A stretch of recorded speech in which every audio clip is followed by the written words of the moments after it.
Hey, before you guys sit down, why don't you take about 30 seconds and say hi to some people around you. Go ahead and tell them they look nice. Tell them you appreciate them showing up and being here this morning.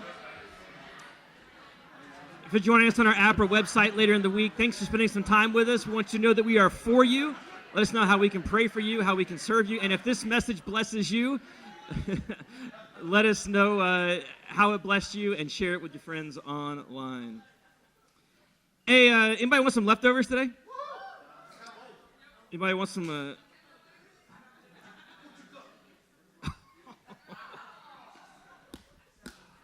So you sure you don't want any leftovers? All right, I'll just put them back here. Maybe you guys will change your minds. Maybe I'm going to preach so long that you might change your mind. We'll see how it goes today. Hey, for the past few weeks, I've been in a collection of talks Help Me Out called God and the Rest of the Week. God and the Rest of the Week. Has this collection of messages blessed anybody in here besides me? Anybody? It kind of was birthed out of a frustration in my own life. I've lived at times as a follower of Jesus for most of my life. There's been times where I always show up on Sunday and I do the church thing, but then you get busy with life, and then you get busy with your job, or you get busy with your family and your kids, and God tends to go back on the shelf until next Sunday, or the Sunday after, or maybe even the Sunday after that, right? We tend to ghetto God into this hour on a Sunday morning. What we've been saying is that God has so much more for you, and He wants to be so much more to you.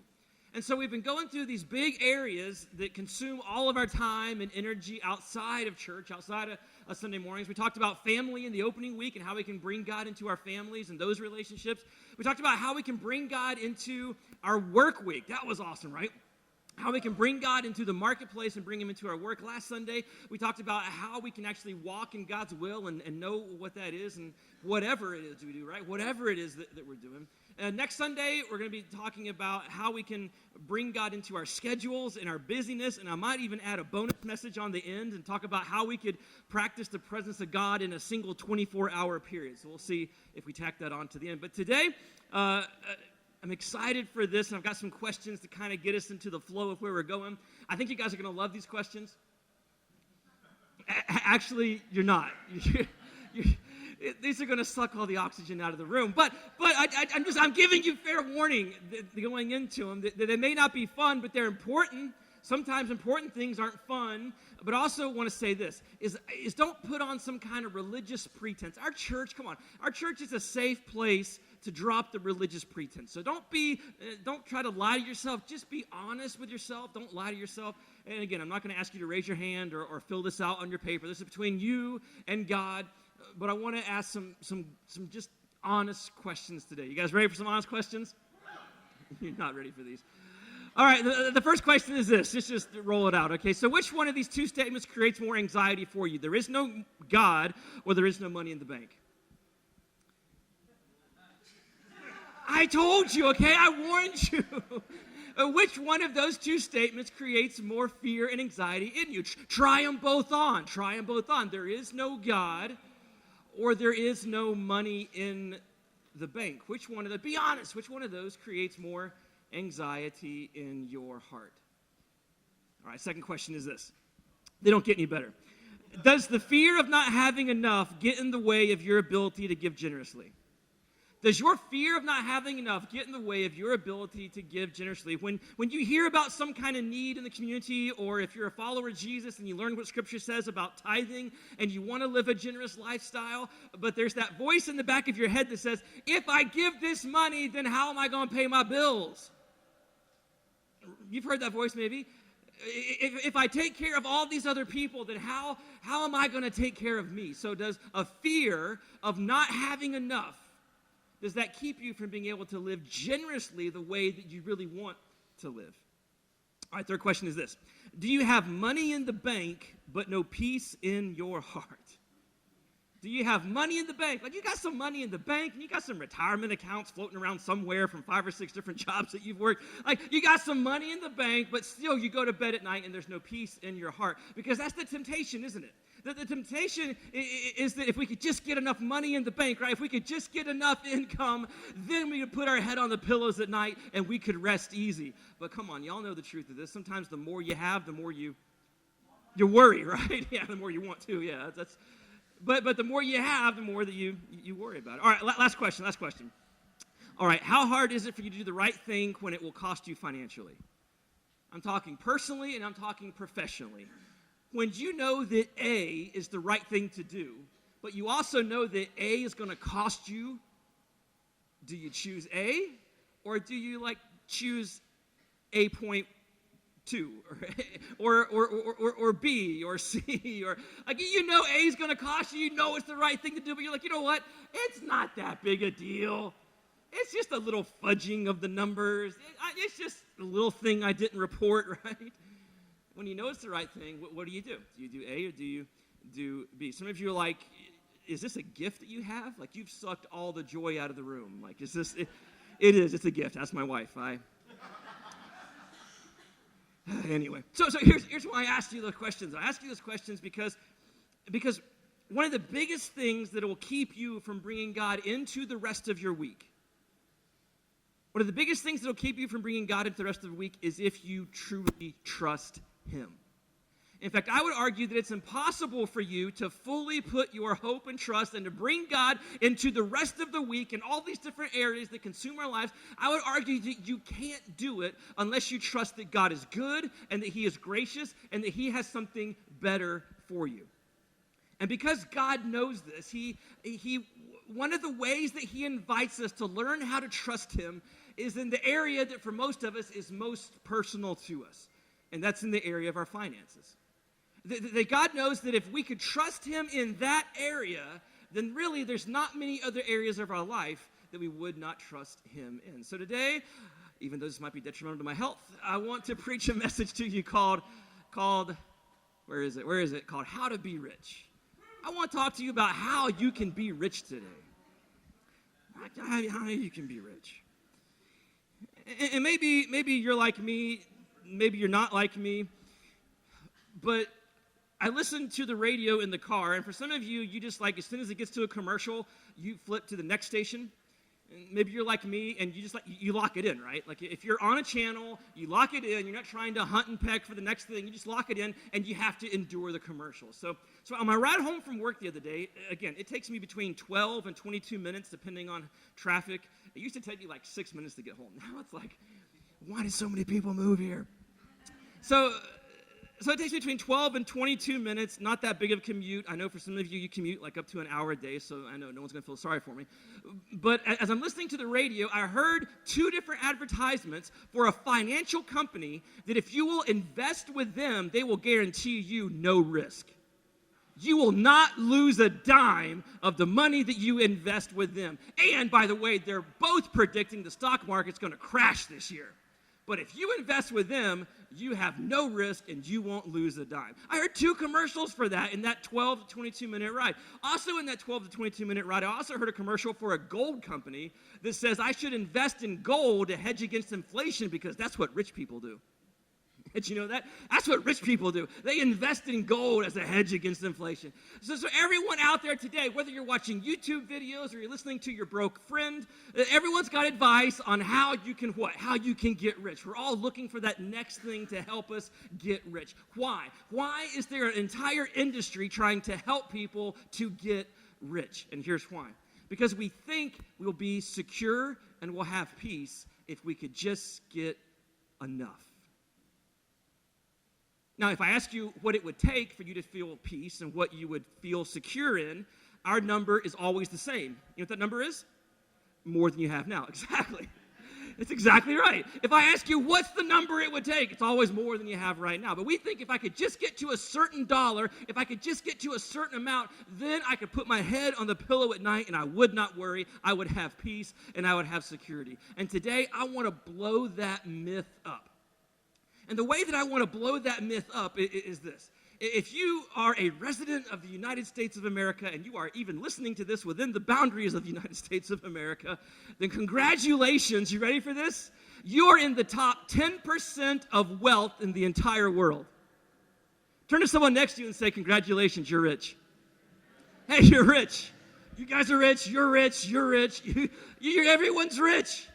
If you live in the United States, you are in the top 10% of wealth in our world. Get this, the average household income around the world, $2,100 a year. That's $2,100 that the average person in the world lives off of in an entire year. Do you know what the average household income is in the good old US of A? $70,784 last year. 70,000. Listen to me. You are filthy rich. Now, let me throw this out there. You're filthy rich, but what? You don't feel rich, do you? You're filthy rich, but you don't have a sense of peace, do you? You're filthy rich and you don't have the sense of security that you thought, even though that you are in the top 10% of wealth in the entire world. And that's why the biblical authors come along and they say, here's some specific things to the rich people. Solomon says that those who love wealth never have enough. James comes along and says, hey, rich people, watch out for these things. Jesus had lots of things to say to the rich people. Hey, watch out for this, watch out for this. And today, we're going to look at something that the Apostle Paul wrote that I'd be willing to bet every single one of you read this at some point in your life. If you've read the Bible at all, I don't know. But if you haven't, you read over it because you didn't think this applied to you. You're like, that's great. That doesn't apply to me. And you're reading on. But today I want to show you this with new eyes. And this is my prayer, that even though this is a sensitive subject, anytime the preacher gets on stage and talks about anything having to do with money, it gets tense in the room. Like everyone starts squeezing their butt cheeks together tighter and they clench their wallets and no one laughs at anything and it's just this look like you got baptized in lemon juice face on.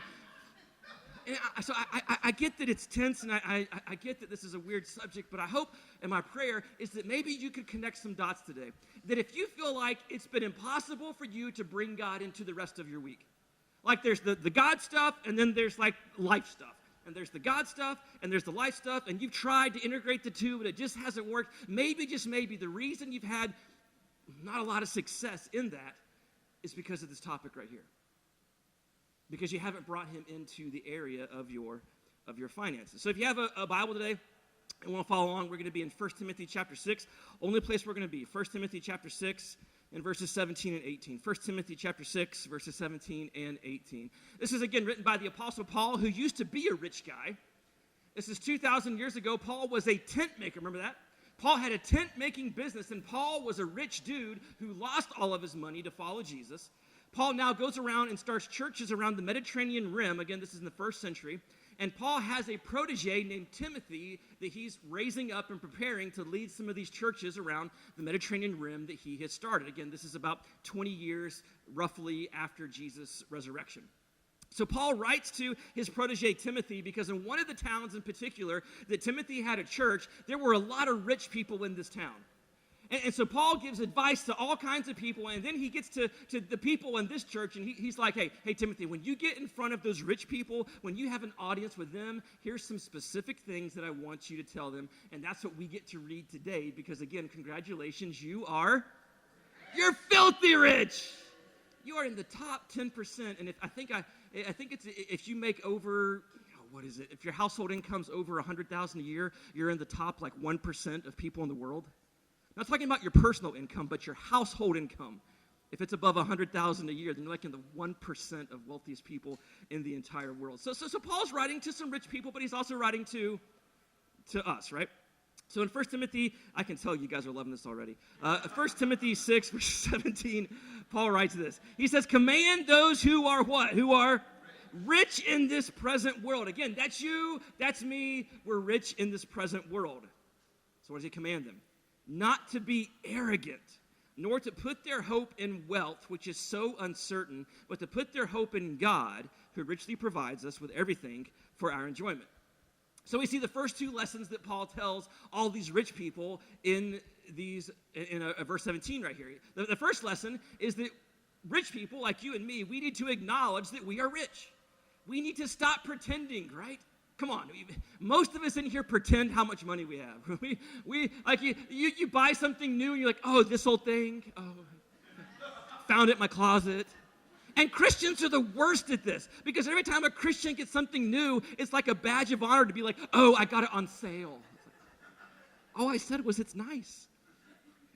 It's on sale. It's a hand-me-down. I would never waste money on this. All right, I know, I'm picking a little bit. But it's true. So as rich people, we need to admit it and say, you know what? God has blessed me with more than I need. I'm rich. If you have an extra bedroom in your house called the what? The guest room, then you are rich. If you have if you have a room in your house that you park your car in, it's a room for you it's called a garage. If you have a garage, then you literally have a little house for your car. So it doesn't, okay, right? If you are rich, then we just need to admit it and say, you know what? God has blessed me. I didn't earn it. I didn't ask for it, but God has blessed me with more than I need. I am rich. There is a humility that as rich people we need to possess and say that this did not come from my own hand. This is a lot of good fortune, and this is a lot of his blessing. But this did not come from my own hand. But yes, I am rich. I have more than I need. So that's the first lesson we see. The second lesson that he gives us is that we're not to trust in our wealth for our hope and security. Right? God has blessed me with more than I need, but guess what? I've got more than I need, but that doesn't mean that I trust in that. What do I trust in? I trust in the one that provided that. Remember, because this didn't come from my hands, it came from his hands. So I don't trust in what I can do with my hands. I trust in the hand that ultimately gave this to me in the first place. God's blessed me with more than I need. I'm rich, but I'm not going to trust in my riches, but in him who richly provides. That's verse 17, the first two lessons that rich people need to understand. Now, verse 18, this is where we're going to camp out today.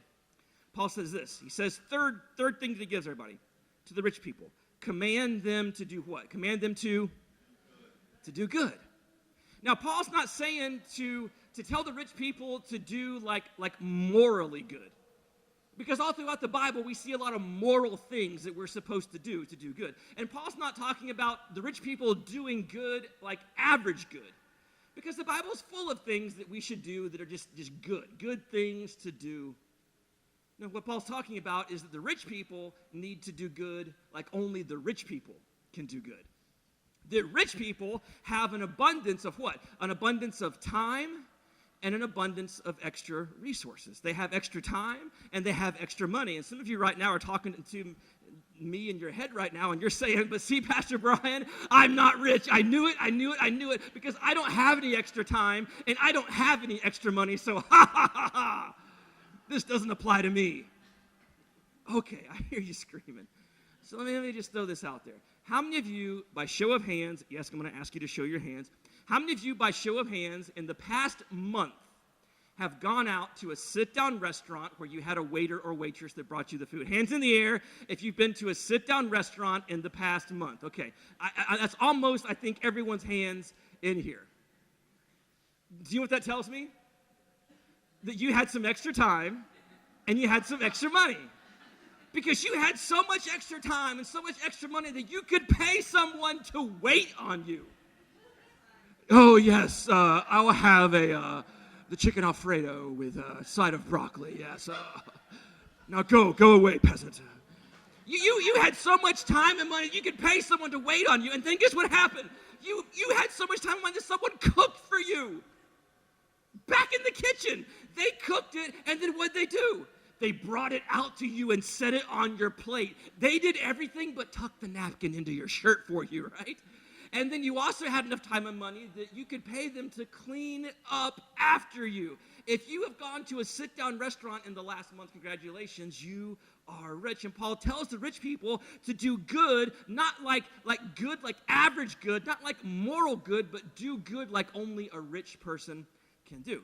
And in case we don't know what he's talking about, he clarifies, verse 18, two very specific things. Command them to do good, here we go, to be what? To be rich in good deeds. To be rich in good deeds. I tell them, rich people, not to be good in rich deeds like an average person. This isn't about being a good citizen where you help little old ladies cross the street, okay? That's average good. No, I want you to tell those rich people they need to be rich in good deeds like only a rich person can that has extra time and extra income. You see, Paul knew it because he used to be rich. And he knew that as rich people, we have margin. We have extra time and we have extra money. And again, you don't feel that. So according to the the U.S. Department of Labor and Statistics, you ready? 80% of people in our country have Saturday and Sunday off. 80% of the workforce in our country has Saturdays and Sundays off.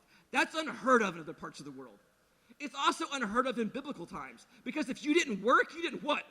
Eat, exactly. You didn't work, you didn't eat. So the fact that we get 2 days off a week, crazy. Also, according to the same U.S. Department of Labor and Statistics, they said that the average worker in America gets 2 weeks paid vacation a year. Your employer pays you not to work for 2 weeks. That's crazy. Other parts of the world, no. If you don't show up for work, you don't get paid. Some of you, especially since COVID, oh, this is crazy. Some of you get paid to stay home now. You get to work from home. And if you need to get up and do something, or if you need to go get your kids, or if you need to knock off at 4 o'clock, then you can do that because you're working from home. And in other parts of the world, you know when they stop working? When the sun goes down. That's when they stop working. But here's why the Bible is so relevant to you and I today. If you look statistically, and again, I looked at a bunch of different surveys that did this, is that the more money and the more extra time that you had, the less you actually gave of it. Get this. The average American now spends 70 days a year in front of some kind of screen entertaining themselves. 70 days. About 40 plus days of that is spent in front of the TV, and about 30-ish days of that is spent in front of a tiny screen entertaining yourself. 70 days a year. Do you know how much the average American donates their time to a cause or to a charity? Less than 48 hours a year. Like, well, I don't have any time, Pastor Brian. Okay. I'm just saying maybe we got a little more than we thought, because survey after survey shows that the less extra money you have and the less extra time you have, the more likely you are to actually give it. But the more that you have and the more extra that you have, the less likely that you are to give it. And I get it, because guess what? I'm a rich person too. I'm filthy rich. I'm a filthy rich person just like you. And as a filthy rich person living in this country, we have options for our time. Right? We have options for our time. You could go spend 2.5 hours in front of a movie screen just sitting there. We have options. We can go to a Rays game. We can go to a Bucks game. We can go spend hours at the microbrewery with our friends. On Saturdays, we have open time on Saturdays. Again, for 80% of us who don't work on the weekends, we can go to Busch Gardens, or we can go to this thing. We can do that thing. We can use those Disney passes, right? And whenever we have an extra day or extra weekend, we figure out how to spend it on ourselves. We've got hotel nights on our bonus reward card. Like we've got all this stuff, and we got to figure out, how am I going to use all this extra time? How am I going to fill up my calendar, right? We have all of these incredible options. So we get to the end of the year, and if you're like me, someone asks you, hey, were you rich in good deeds this year? And I'm like, I ain't got no time to be rich in good deeds. I got a family. I got a job. I got things to do. No, I didn't have time. No. And we get to the end of the year. We get to the end of the decade. We get to the end of a lifetime, and we have nothing to show for it. Because we figure out, with all the different options in our culture today, of how we could use up our extra time on pleasure and fun and making another memory. Paul says, you want to know how to be rich? You want to know how to bring God into the rest of your week? Then be rich in good deeds. If you want to be someone that brings God into like the rest of your week, then you figure out in the rest of the week strategically how you set aside some time to serve some people that aren't you and your family. And you give that time to them. He says be rich in good deeds. And he goes on, in case we didn't feel convicted enough. Like, this is a great sermon, Brian. Whoo, glad I showed up today. It gets worse. Verse 18, yeah, some of you are like, I take the leftovers now. We'll get to that. So verse 18 says this. He says, so tell them to be rich in good deeds. And then what does he say? And generous and willing to share. So now Paul's talking about your money. He's talking about your money. He's talking about my money. And again, we read that, be generous and willing to share. And we're like, of course we're generous and willing to share. I buy 2 to 3 boxes of Girl Scout cookies every single year. Pastor Brian, last week I put $50 in the offering plate. You probably didn't see that, but I just want you to know I put the money into the plate. And so people ask us, are we generous? And we're like, yeah, of course I'm generous. And Paul's like, no. That's average generous. You're not average. You're what? You're filthy rich. And so as a filthy rich person, there are things you can do financially that average people can't do. I guess the reason that Paul brings this up, it's the same reason. Survey after survey shows that the more income that we have, the less likely we are to share it with people in need. But the less that we have, the more generous that we typically are. It seems so backward. But again, we know the answer. We live in a culture rich of options. Just like we have options for our time, as a rich person, I've got options of what to do with my money.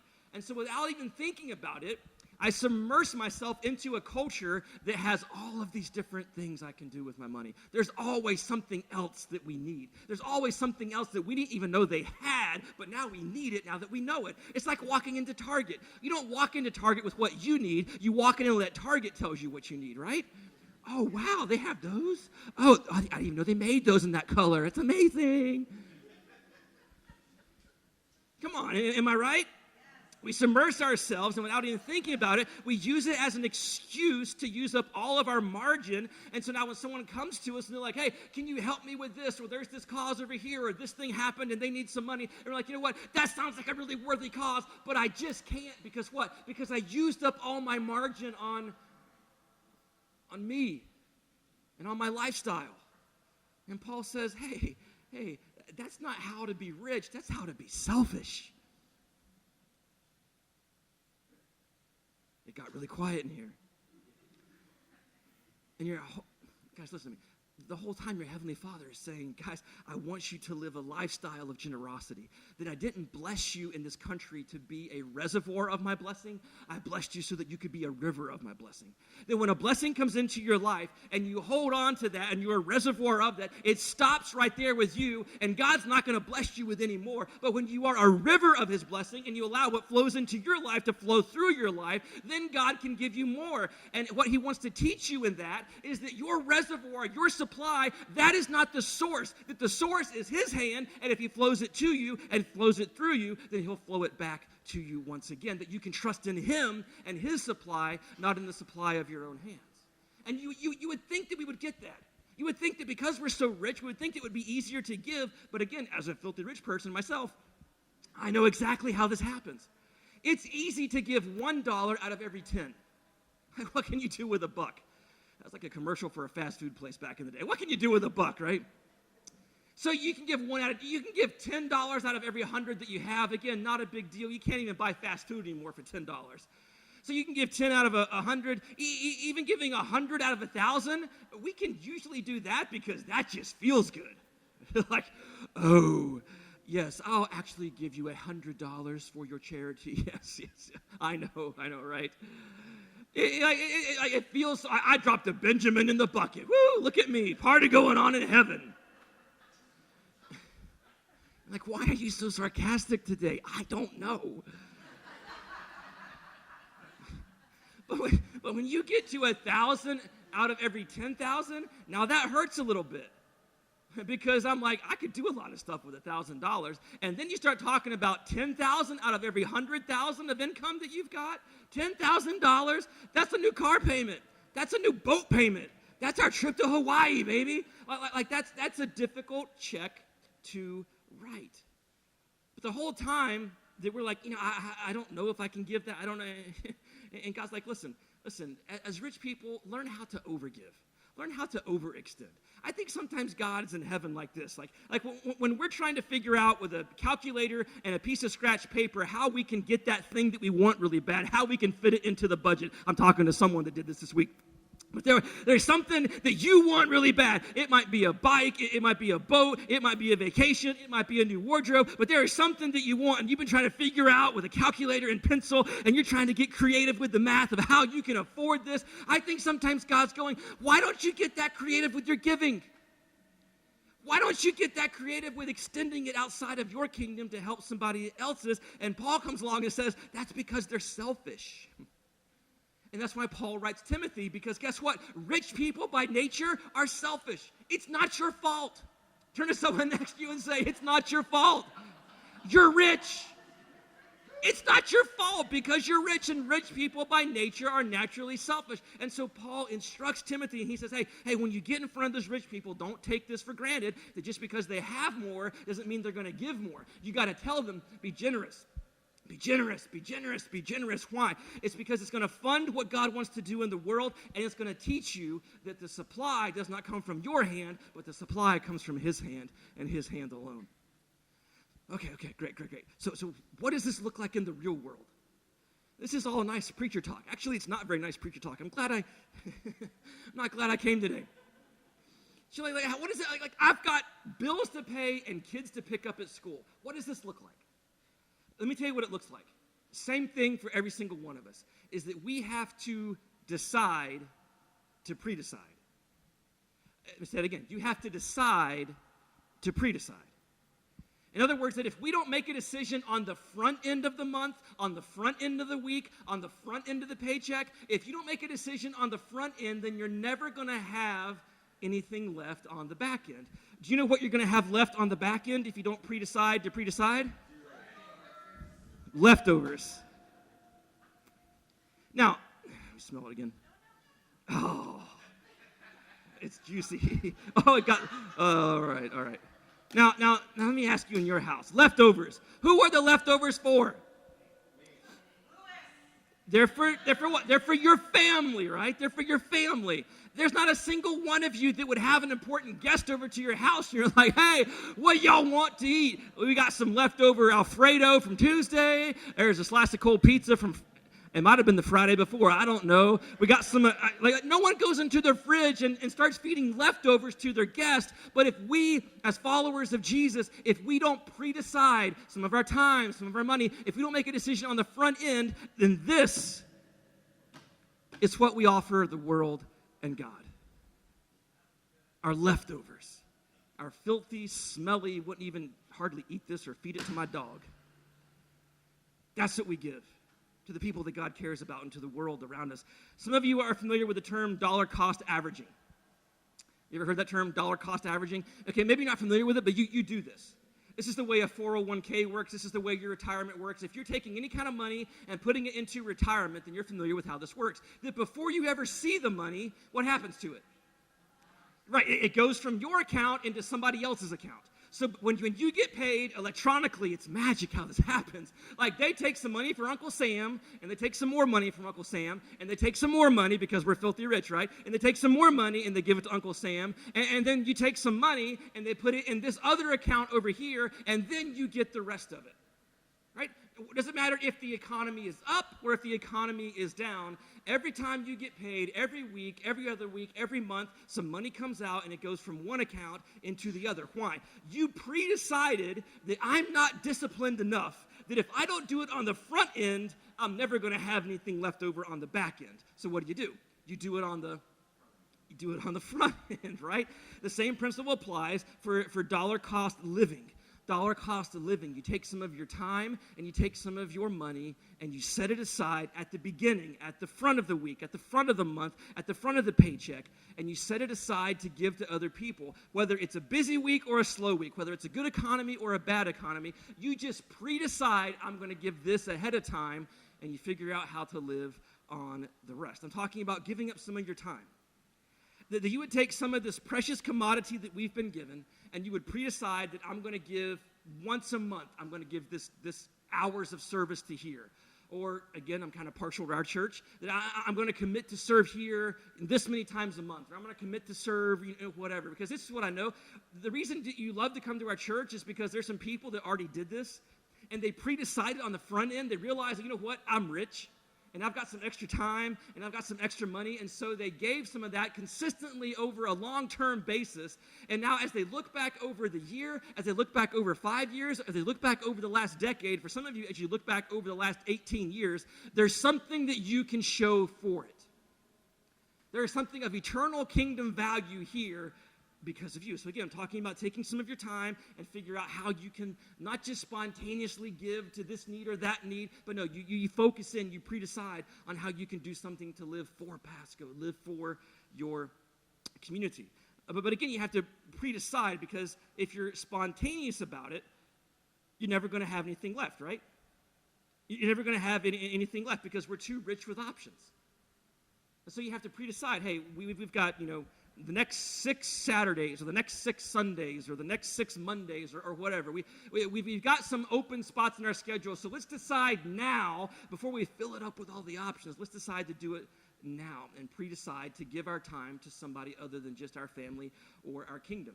And you know what happens when you do that? When you go somewhere and give of your time consistently over a long-term basis, this is why spontaneous serving doesn't make you feel anything at all.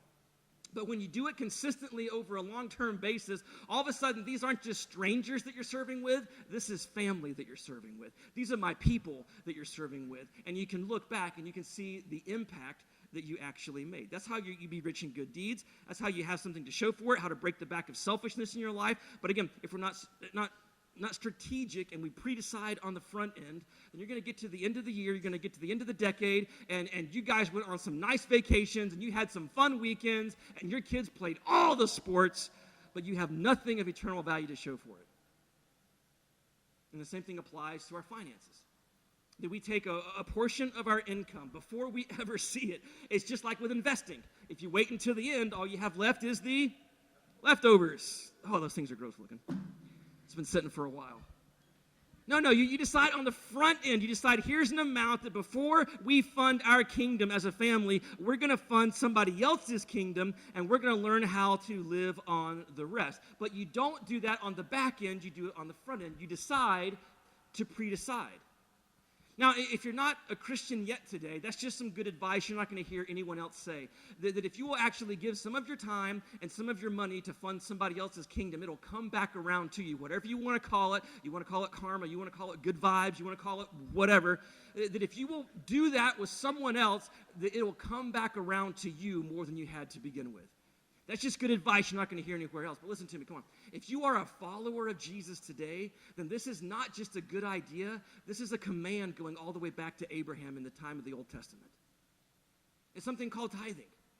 It's a principle that God lays out all throughout Scripture, that he wanted his people to take 10% of their income, 10% of their increase, 10% of their first fruits.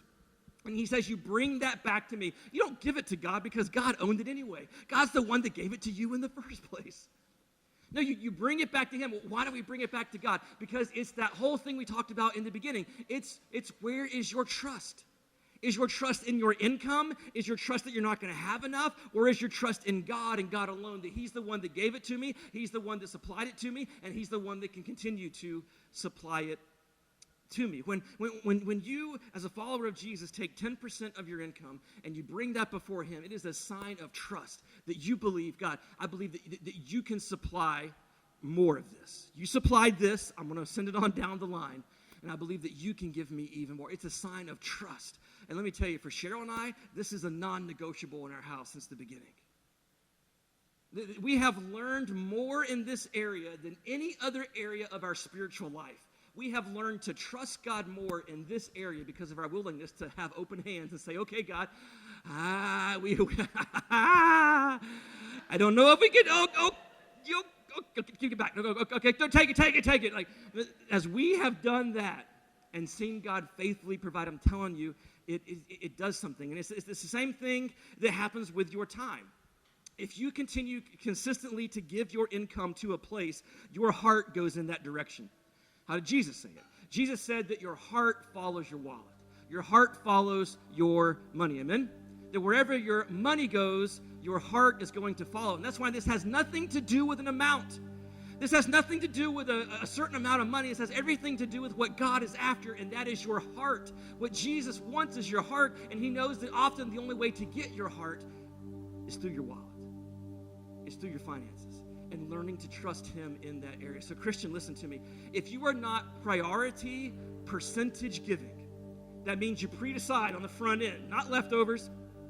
You pre-decide on the front end. If you are not priority percentage giving as a follower of Jesus, then can I just be blunt with you?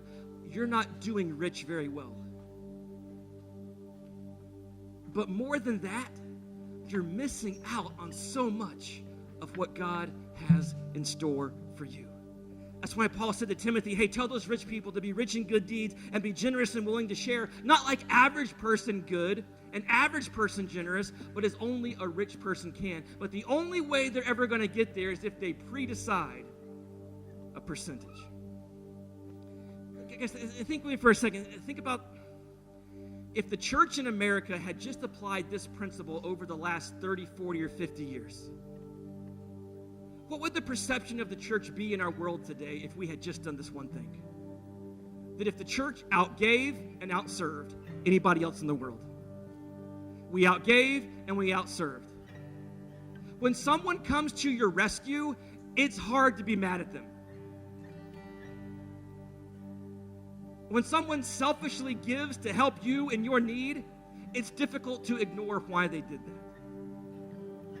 I believe that if the church in America could just get this one thing right, that if we could outgive and we could outserve the world around us, then this is what For Pasco is all about. This is why we want to live lives for Pasco. It's so that maybe there's some people out there that don't know Jesus and don't understand what church is about and don't understand his love, that they would see a group of people that leveraged their time, they pre-decided some time, and they pre-decided some money, and they gave it, and people look at us and they're like, why did you do that? What is wrong with you? And we can tell them this is why we do it. Because God so loved the world that he gave his son, that whoever would believe in him would not perish but have everlasting life. We were dead in our sin, and God graciously sent his son, and he took care of our sin debt, a debt that we could not repay. He took care of it for us, and before we ever chose him, he chose us in love, and he sent his son to die. And because God gave, that is why we give. That is why we give. That is why we give. So let's end with this, and we'll wrap it up today. I've got a statement that I want to give you that takes all three of these lessons and puts it into one statement. So I want you to write this down. So take your pen out, take your service guide out, take your app out, take some notes. I want you to write this down, and then we're going to say it together a few times, and then we're going to sing a song, and we'll be done today. But here's the statement, and it encapsulates everything we've talked about, minus the sarcasm. Here's the statement. Write it down. God has blessed me with more than I need. I am rich. But I will not trust in my riches, but in him who richly provides. And since I have more, I should do more and give more. Isn't that good? God has blessed me with more than I need. I'm rich.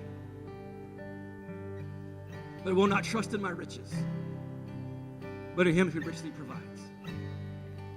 And since I have more, I should do more and I should give more. I want you guys to read that out loud with me on the count of three. 1, 2, 3. God has blessed me with more than I need. I am rich, but I will not trust in my riches, but in him who richly provides. And since I have more, I should do more and give more. Say that one more time, nice and proud, church. Here we go. God has blessed me, say it like you mean it, with more than I need. I am rich, but I will not trust in my riches, but in him who richly provides. And since I have more, I should do more and give more. Heavenly Father, we thank you that you have so richly provided for us, God. We thank you for allowing us to be born in this country. It's a decision that we had nothing to do with, but God, we are eternally grateful that you allowed us to be born into the richest country on the face of the earth. And you have blessed us in so many ways, and you have given us so much. Father, we thank you, and we are grateful, and we recognize that this is from your hand and not of our own making. We didn't make this happen. We didn't do this. God, it's all from you. Our income, our talent, our ability, our jobs, our earning potential, it all comes from you, Father. It all comes from you. And so today we recognize that it comes from your hand, that you have richly provided for us. But Father, since you have provided for us, we're not going to trust in our ability, and we're going to do more, and we're going to give more. And Father, I pray that would be the heartbeat of this church. That would be the heartbeat of this church, that because we have more, that we would do more and that we would give more. Father, we pray that we would build our life upon you, upon these principles. Jesus, today, this is our prayer. This is our declaration. I want you guys to stand and sing this together.